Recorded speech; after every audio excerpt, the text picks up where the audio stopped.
Welcome back. This morning we're going to change out the CV axles on our 1990 Toyota 4Runner. So the reason that we're going to change them out is because the boots on both of them are completely cracked. That one actually we had to cut off because it was whipping around and beating the crap out of the shock there. They're pretty old. I don't know if they've ever been replaced looking through the history of the vehicle. So we're going to completely replace both axles and show you how to do it. The parts we have here today are two, I believe they're Cardone brand CV axles picked up off of Amazon. The first step, you're going to need to loosen off the lug nuts on each wheel and then jack up the vehicle and get it up on jack stands. So the size for the lug nuts is 21 millimeter.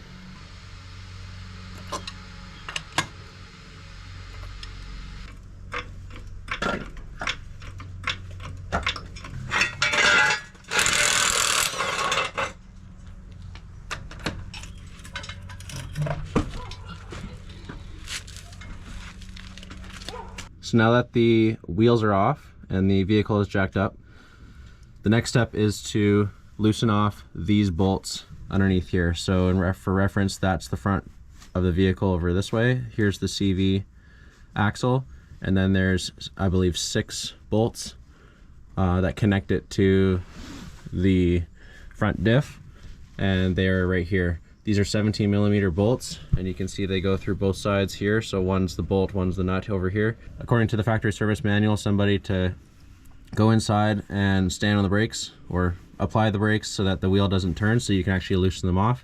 And you just keep rotating them around like this and loosening off each of the bolts. Loosen off from the nut side, not the bolt side.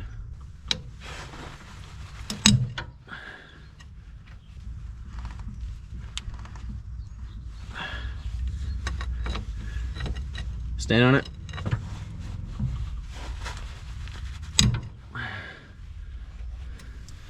So the next step is to get behind here, remove either a freewheeling hub if you have it, or a flange, according to the factory service manual. So I'm going to pop off this cap. I believe there is a spring, a locking spring and a nut.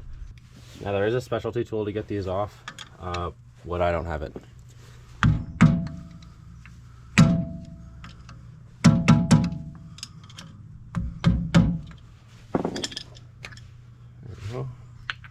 The size for this nut is 12 millimeters. Stand on the brakes. Thank you.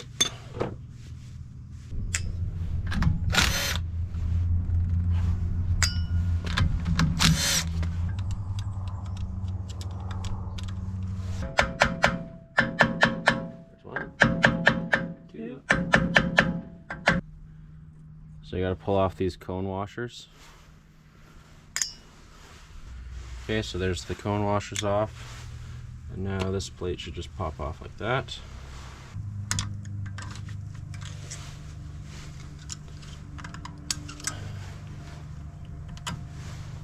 So there's a snap ring, and again, these nuts and bolts are 17 millimeters.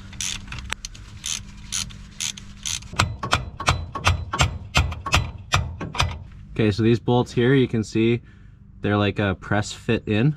So you gotta bang on them to get them out, and then it'll be easier to drop down the CV. Okay, so just an update. Getting these things out are a bit. What we've done is we put the other tire back on.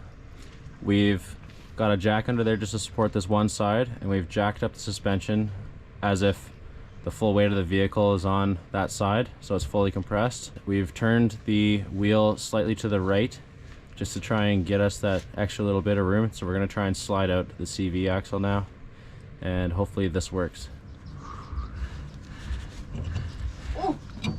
Got it, I think, almost. Oh, nice. Good job. The rest of the CV is getting blocked by the sway bar here. So what I'm going to do is undo the sway bar on each side, so it can swing up and then out of the way, and then hopefully we can get the rest of the axle out.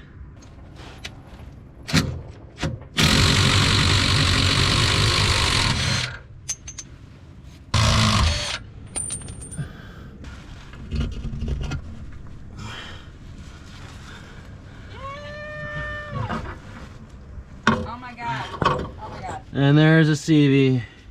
Okay, so here's a comparison between old and new. You can clearly tell which one is new. One thing to note here though, you can see the difference in the length of boots here. So this cap, when we got it, was actually off and the inner workings was exposed and oil or grease was kind of spewing everywhere. So we put the cap back on, but we didn't make sure that it was in enough. So right now, if you pick it up, it kind of gets hung up and you gotta wiggle it, trying to get it back in. But now there's a bunch of air trapped in the boot. So what I'm gonna do is I'm gonna pull this cap back off, we're gonna insert it, and then throw the cap back on. Okay, so we managed to pop this cap off using some vice grips just to pull it off. We let the air out of the boot and we set it to the same length as the old one. So now we're ready to put the new CV back on. Yeah, this one's way better and it's done. Boom.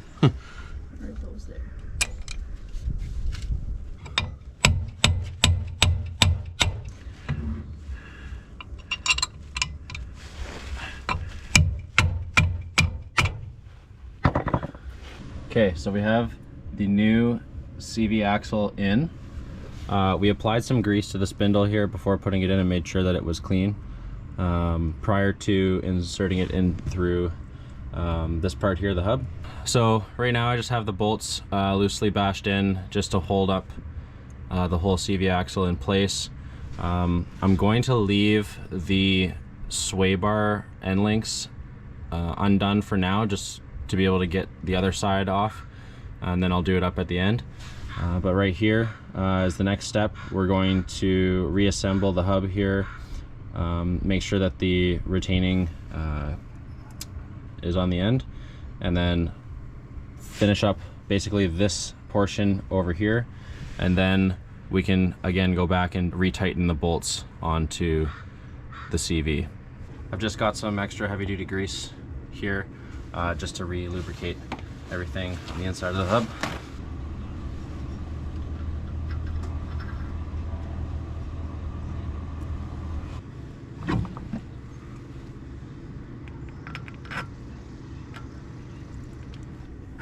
There you go.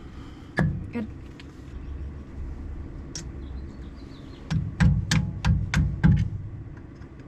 Okay, so you torque down these 6 nuts to I believe it was 23 foot-pounds according to the factory service manual, and this is 13 foot-pounds. I don't have anything that goes that low, so I'm going to do it good and tight. Can you just come apply the brakes? Yeah. Okay.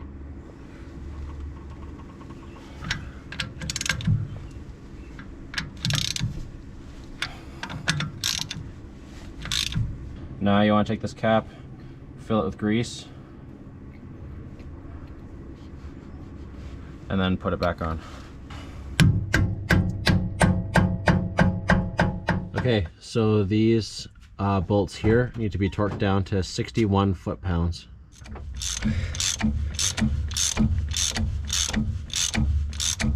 Okay, so the last step, we got to put the tire back on, and we're going to torque the lug nuts to, probably going to torque them to 95 foot-pounds. I think the factory service manual is around 70, but I like to have them a little more snug.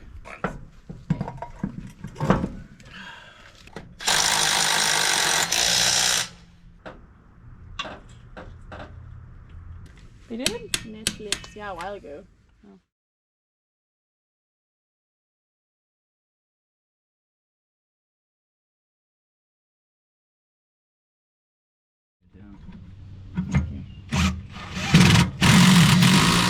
So now you can see here's the passenger side, brand new CV axle, and then here's the driver's side CV axle.